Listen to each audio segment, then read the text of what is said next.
नमस्कार। आज हम एक खास किताब के कुछ हिस्सों पर बात करने वाले हैं। नाम है प्रेम कपट, सृष्टि की लिखी हुई। हाँ, और ये अंश जो हैं ये एक तरह से एक सफर दिखाते हैं एक युवा लड़की का, उसके उतार चढ़ाव, भरोसे का टूटना और फिर कैसे वो खुद को संभालती है। बिल्कुल।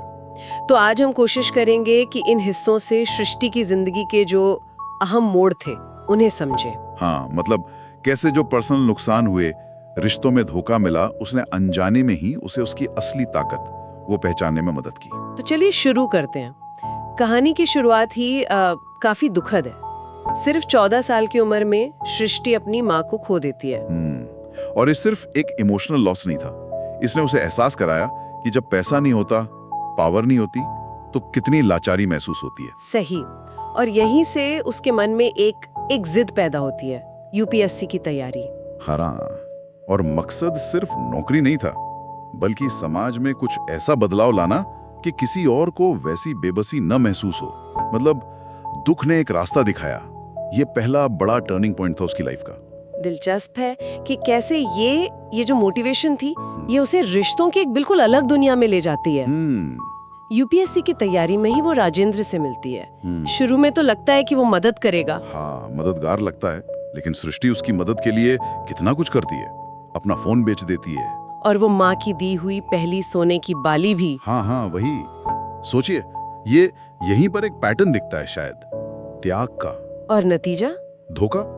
रिश्ता टूट जाता है, राजेंद्र कोई बहाना बनाकर उसे छोड़ देता है। ये सृष्टि के लिए पहला बड़ा इमोशनल झटका था। मतलब इतना सब करने के बाद भी नतीजा धोखा। हाँ, विश्वास तो टूटेगा ही। बिल्कुल, बुरी तरह से। फिर उसकी जिंदगी में अभिषेक आता है। अच्छा, तो एक नई शुरुआत की उम्मीद?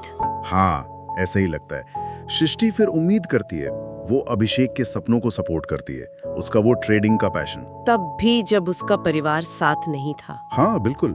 और फिर वही त्याग वाला पैटर्न। इस बार माँ की दूसरी बाली, भाई ने ऑनलाइन गेम में पैसे हारे थे, उसकी भरपाई के लिए।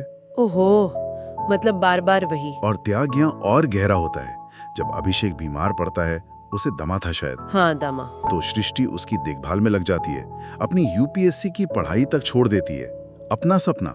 ये तो बहुत बड़ी बात है, अपना सपना छोड़ देना किसी और के लिए। लेकिन कहानी पलटती है जब हालात बदलते हैं। हाँ, और ये मोड़ बहुत कड़वा है। सृष्टि खुद बीमार पड़ती है, फैटी लिवर, वजन बढ़ जाता है। और ठीक इसी टाइम पर अभिषेक को एमआर की नौकरी मिल जाती है। वो सफल हो जाता है, जिसके लिए सृष्टि ने भी मन्नतें मांगी थी। बिल्कुल। और सफल होती वो सृष्टि को छोड़ देता है। वजह बताता है उसका मोटापा, और ये कि वो शक बहुत करती है। मतलब ये दूसरा धोखा था, शायद पहले से भी ज्यादा तकलीफ दे, खासकर तब जब वो कामयाब हो गया था। सही कहा। दोनों बार धोखा तब मिला जब सृष्टि ने अपना सब कुछ दांव पे लगाया था। इन दो कड़वे अनुभवों के बाद उसके पास क्या रास्ता बचा होगा? शायद कोई नहीं, सिवाय इसके कि अब फोकस सिर्फ खुद पर हो। और यहीं से उसके बदलने की कहानी शुरू होती है। वो प्रयागराज की गोल्ड जिम का big weight loss challenge join करती है। ये सिर्फ वजन घटाने का चैलेंज तो नहीं रहा होगा, है ना? नहीं, बिल्कुल नहीं। ये तो जैसे अपना खोया हुआ कॉन्फिडेंस वापस पाने की लड़ाई थी। खुद को साबित करने की कोशिश। हाँ, कि मैं टूटी नहीं हूँ, मैं और मजबूत बन सकती हूँ, अपने जीवन का कंट्रोल वापस लेना। और वो जीतती है। हाँ, कड़ी मेहनत, अनुशासन, वो चैलेंज जीत जाती है। ये जीत सिर्फ वजन कम होने की नहीं थी। नहीं, ये उससे कहीं ज्यादा थी। ये उसकी मेंटल स्ट्रेंथ थी, उसकी खोई पहचान, उसका आत्मविश्वास, सब वापस आ गया। तो अब हम एक नई सृष्टि को देखते हैं। बिल्कुल, एक ऐसी औरत जिसने अपने दर्द को अपनी ताकत बना लिया, धोखे से मिली चोट को मोटिवेशन बना लिया। उसने फिर से यूपीएससी की तैयारी शुरू की है। हाँ, लेकिन इस बार शायद एक अलग समझ के साथ कि खुद से प्यार करना वो सबसे जरूरी है। उसकी कहानी यही दिखाती है कि असली ताकत कहीं बाहर नहीं, वो हमारे अंदर ही होती है। तो प्रेम कपट के इन हिस्सों से हमने सृष्टि की एक कमाल की यात्रा देखी।